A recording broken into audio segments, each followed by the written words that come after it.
YouTube? Thank you so much for clicking on this video. My name is KC, what you mean, and if you're new here, welcome to my channel.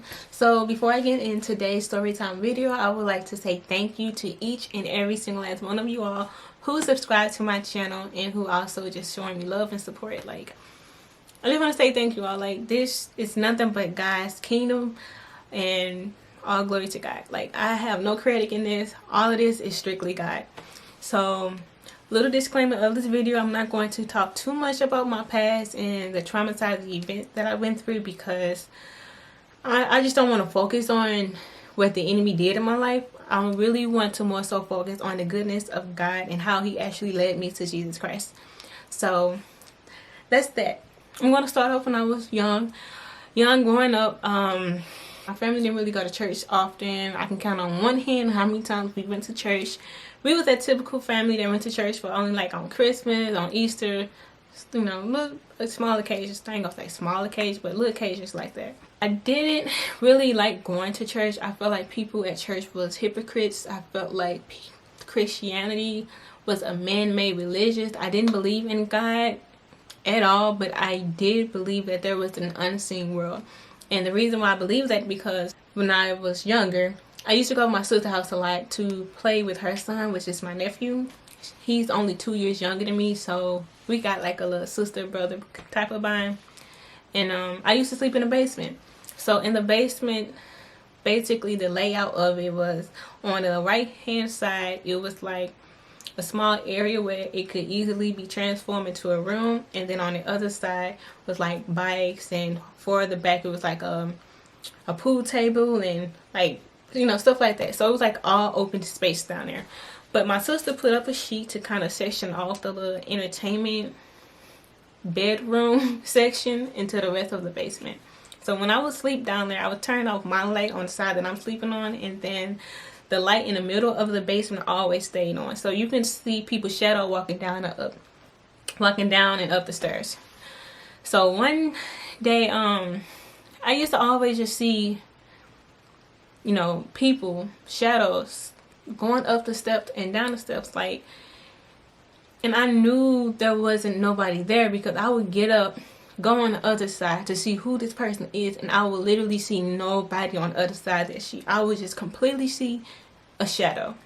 And I was like, okay, I know I'm not tripping. So one particular day, it was this little girl going up the steps, and she had a teddy bear in her hand, and I don't know what made me call out to her, but I said, hey. Her body turned towards the area that I was in, and she started poking at the sheets, and the sheets was moving. So I just knew there was an unseen world because of that, what I experienced. And I wasn't the only person in the house that experienced that. My nephew seen spirits in the house. My sister had an encounter with a spirit. It was a lot of spiritual things that was going on, and I just knew there was an unseen world. One event that happened in my life that made me step away from church was, my friend invited me to go to her church because they was going like on a field trip to Six Flags. I was young at the time. I wanted to stay preteen, going on my preteens, and they was going to a trip to Six Flags and everything. And in order for you to go, you have to go to that church for a certain amount of time. So I had enough time to actually go to that church and to go to Six Flags.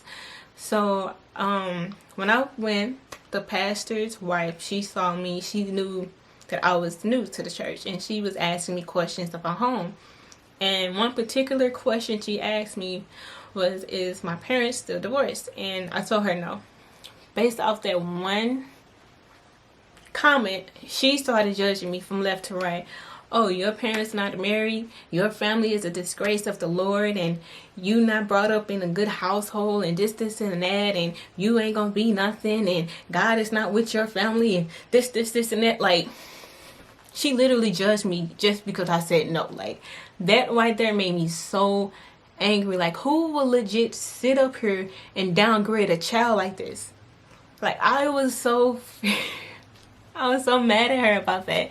But because of that, I really rebelled against all church. It's like, I really dislike church because of that event.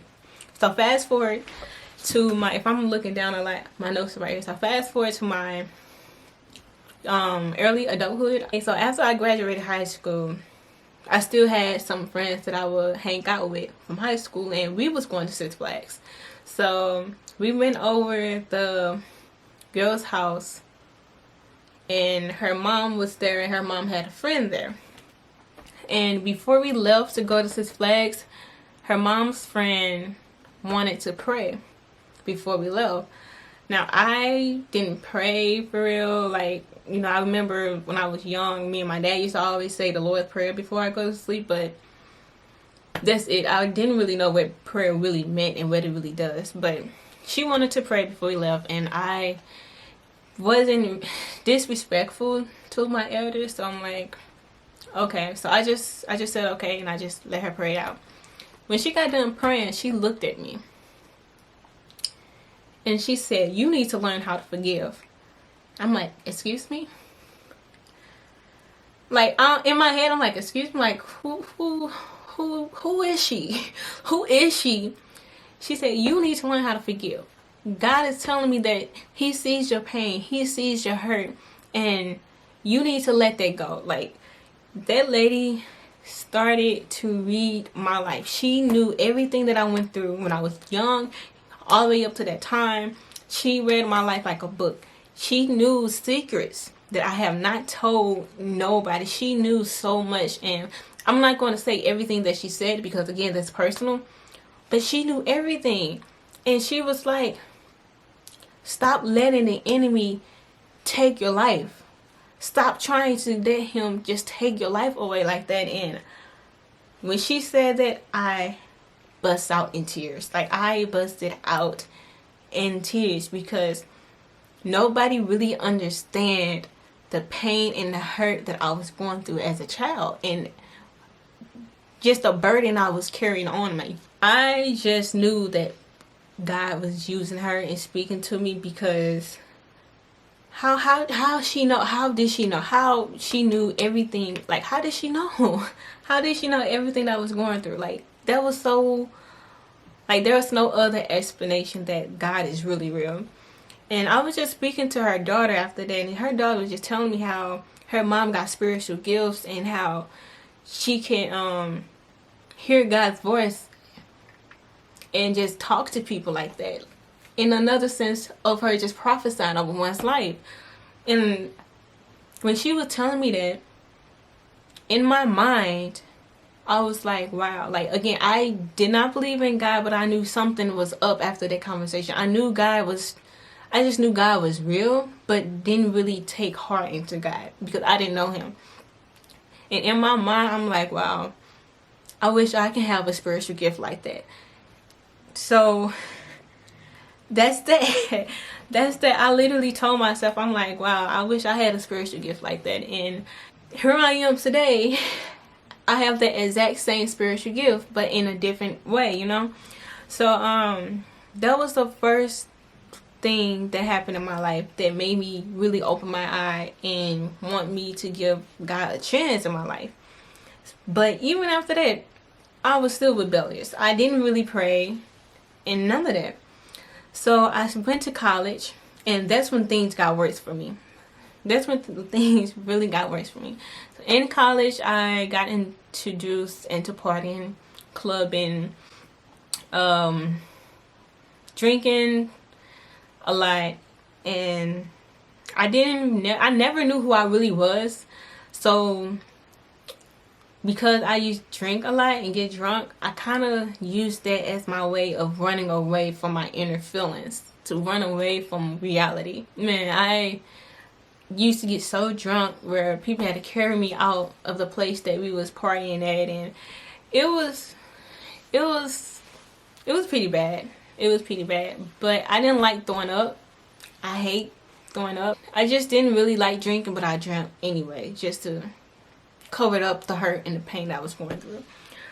I used to I just wear like a lot of short clothes. Like, when I was going out to a club, I made sure I had a shorts on, crop top on, always wear my makeup, red lipstick. Like, I felt like the more skin that I would reveal, the prettier that I would be. And I started to like the attention that I was getting from men. Like, a lot of men would compliment me on my body and stuff, and I just felt like there was a love that it was like I was trying to fill a void in my life, basically. And I used drinking, smoking, and men's compliments to try and fill that void, which never got filled from that.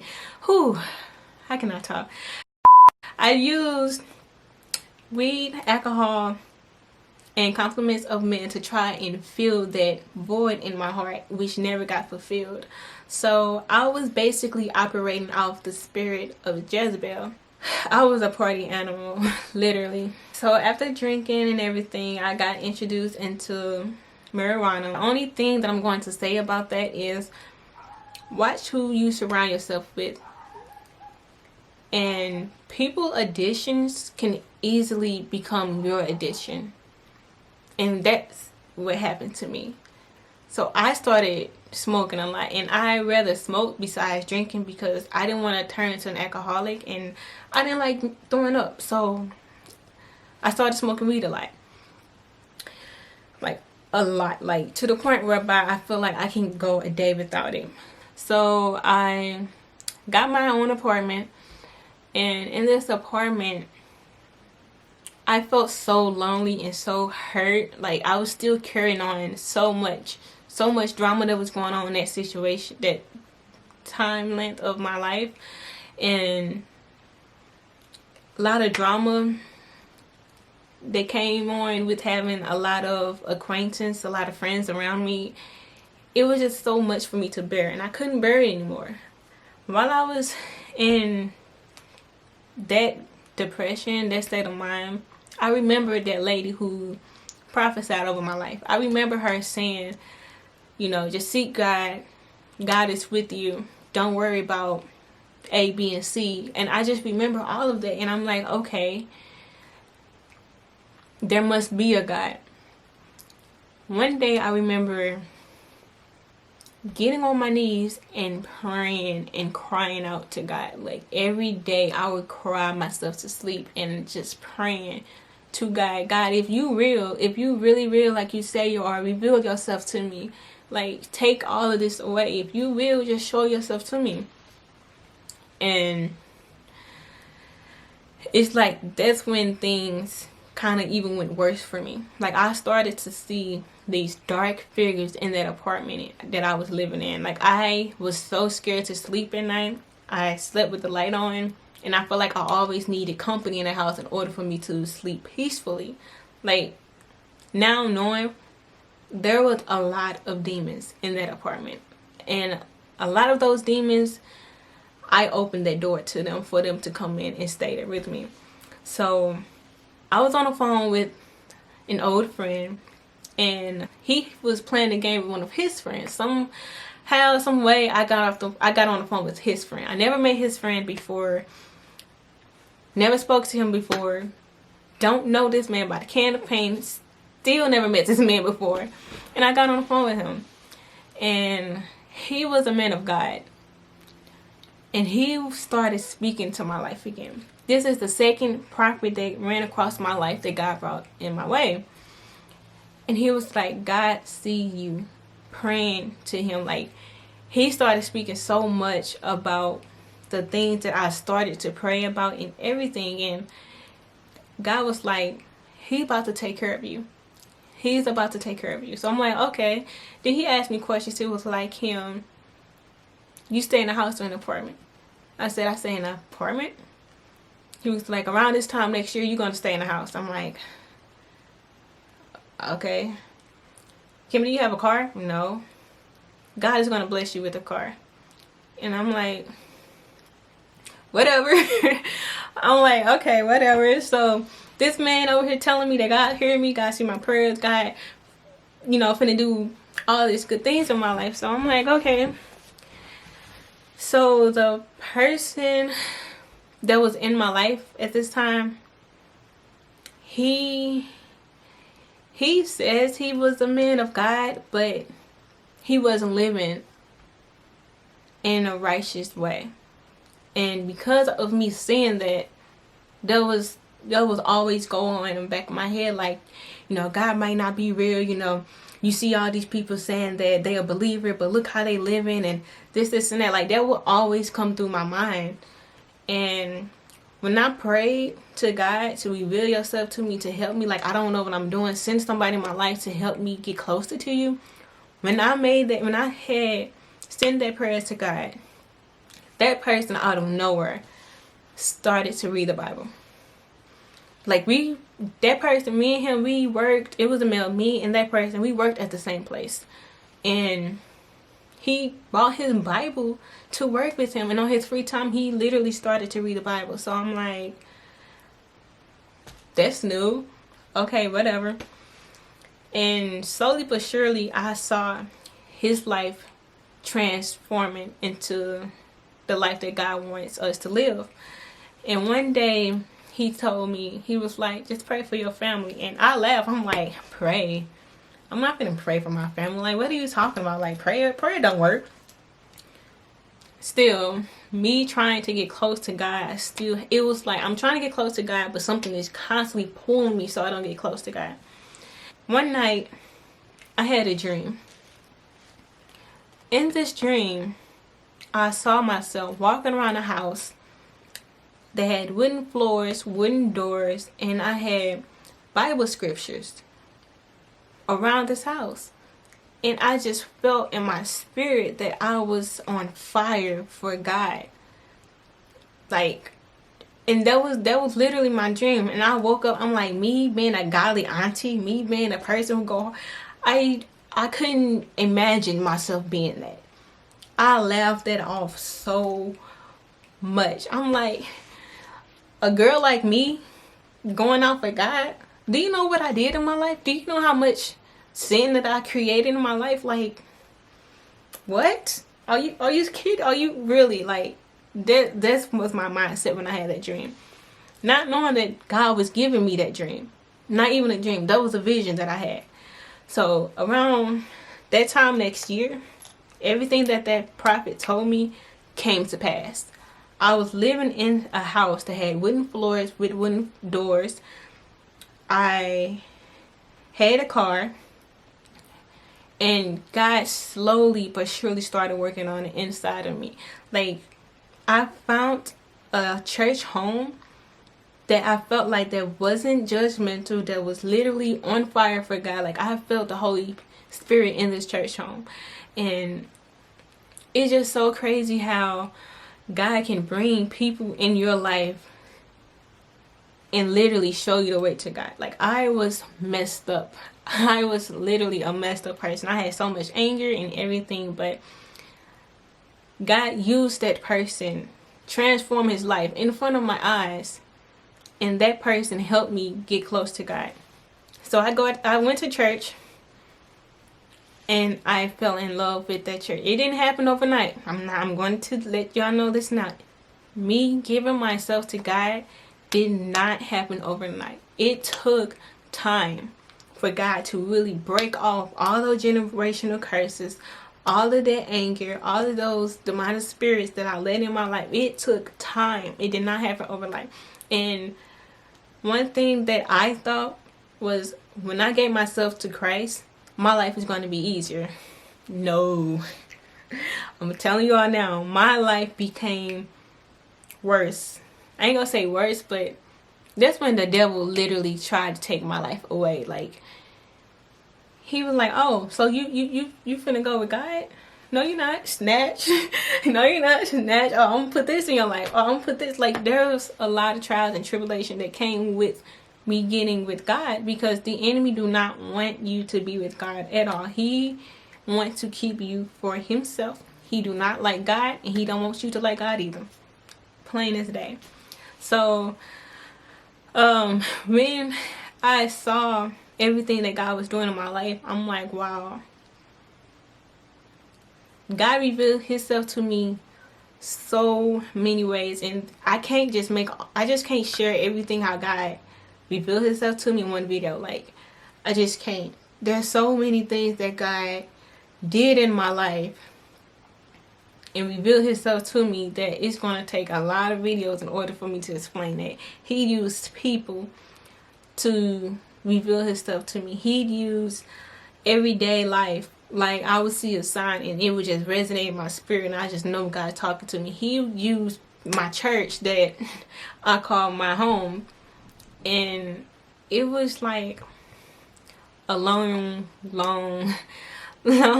journey that I've been on that was so hard, but I wouldn't change it for the world.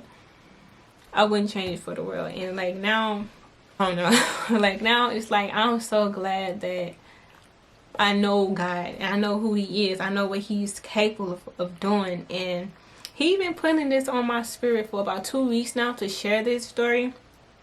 This literally like my second time making this video, but I am here and let you know that I was a mess in my life. I was a person who didn't believe in God, and for God to actually do a new work in me, to rebuild me and mold me as a child of God and who I am now, and to actually, I still can't believe to this day I'm here sharing the gospel and gone so strong and so hard for God like I am now.